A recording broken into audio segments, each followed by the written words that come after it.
Hi there, this is Aluna Michaels, Esoteric Astrologer, here to talk to you about the esoteric transits from the planet Venus.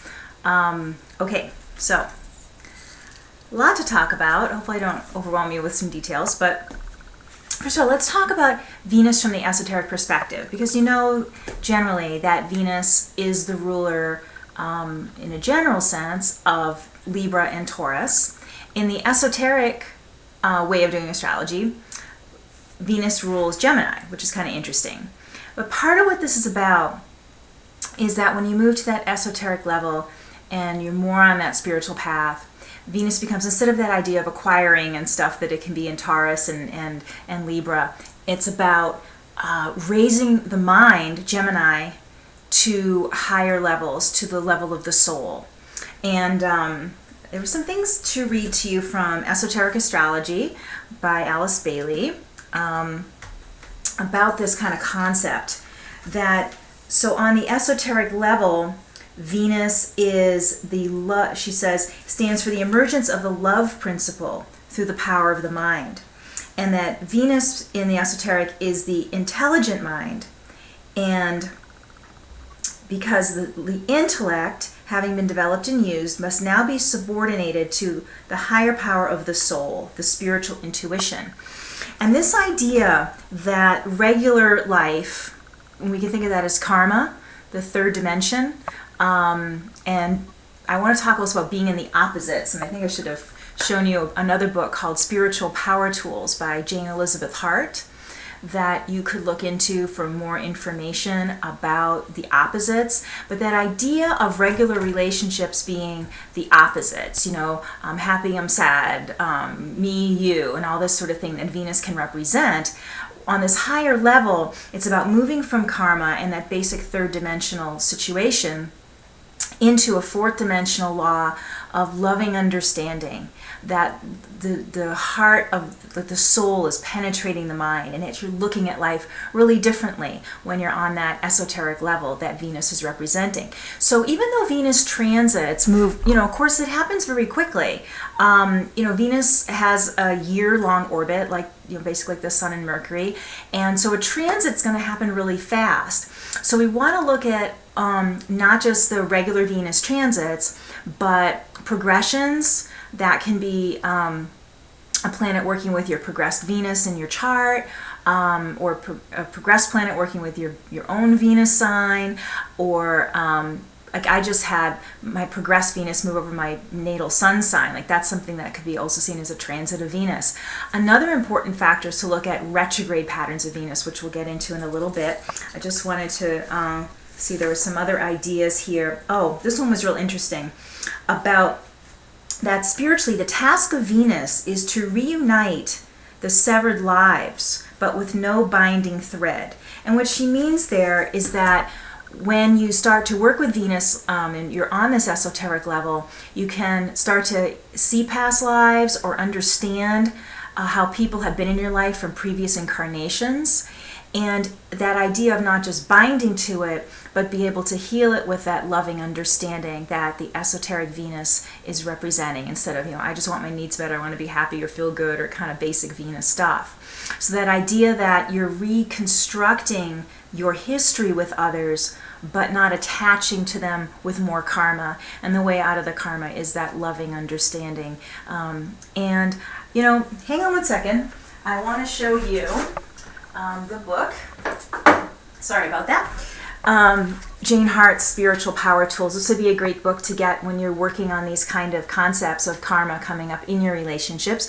You can get this book on Amazon or Center for Enlightenment website, which is cfenlightenment.org. So this would be a good tool to use. Okay. So let's talk about Venus retrograde, because that's kind of interesting of this pattern. So and if you want more details on Venus retrograde, there's a great book by Erin Sullivan, Erin, E-R-I-N, and it's called Retrograde Planets, and she has a section about Venus retrograde. It doesn't retrograde all that often. We're about to have one. I'm doing this in May 2013, so we're going to have our next Venus retrograde. It's going to go retrograde at 28 degrees of Capricorn, basically at Christmas time, around the 21st of December. We won't have another one until into 2015 in July, and that one will be in 0 degrees of Virgo. So the previous one was probably in 2011. So they don't happen all that often. Now what's intriguing about it is that Venus has this when it does these retrograde patterns, it makes this 8-pointed star, which you could trace out if you mapped out the constellations and stuff. But the previous time, like say we're going to talk about this Venus retrograde in 2013 at 28 Capricorn. Well, if you look 8 years before, which would be 2005, Venus retrograded. Instead of at 28 Capricorn, it was at 1 degree of Aquarius, but it was kind of that same idea, just 3 degrees different. So Venus is obviously moving this pattern real slow. But when we go into a Venus retrograde, whether it's hitting your planets or not, you look at what was going on 8 years ago with the relationships, with karmic situations. Venus can also be about money too, but in this higher realm of esoteric, it's more about karmic interplay with others in your life.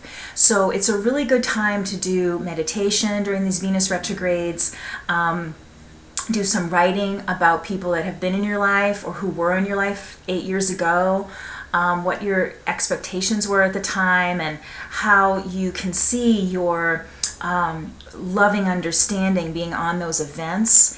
And even if those people are still in your life, to then be able to have a deeper sense with them and a less bound up karmic deal.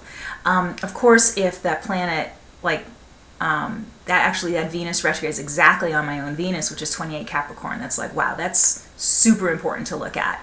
But even if it's not hitting a planet, it could be that it's retrograding on your Capricorn sun if you're born in, January 16th, around there.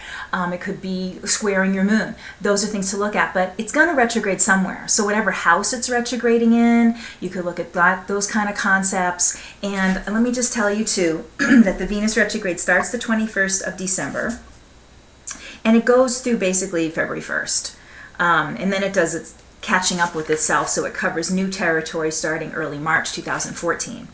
But those whole few months, so that's kind of like, definitely 6 weeks while it's retrograding, and another 6 weeks while it catches up with itself, can be really spiritually illuminating. And again, whether or not it is directly affecting you or not. So let me look at a few other things I wanted to say here that was in the esoteric astrology.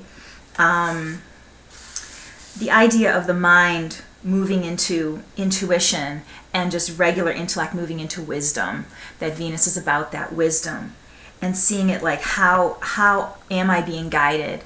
There's another interesting concept here too that Alice Bailey puts out, that Venus, she calls it, is the Earth's alter ego.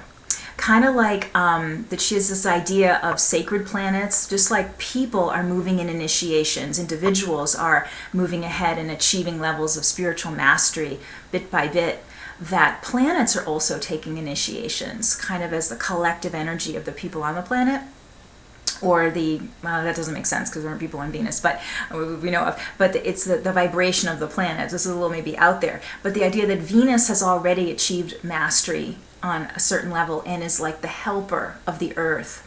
So this idea that Venus is like the big sister, encouraging us to grow, encouraging us to see things from these higher, loving, understanding perspectives, is kind of intriguing. So it's almost like, like in 12-step programs, you have a sponsor. Venus is sort of like the sponsor of Earth.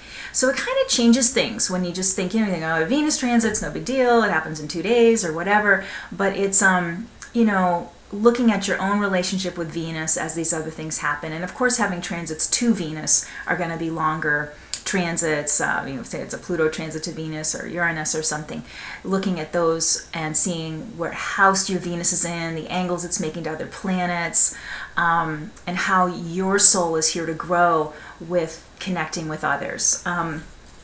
Okay, let's see here.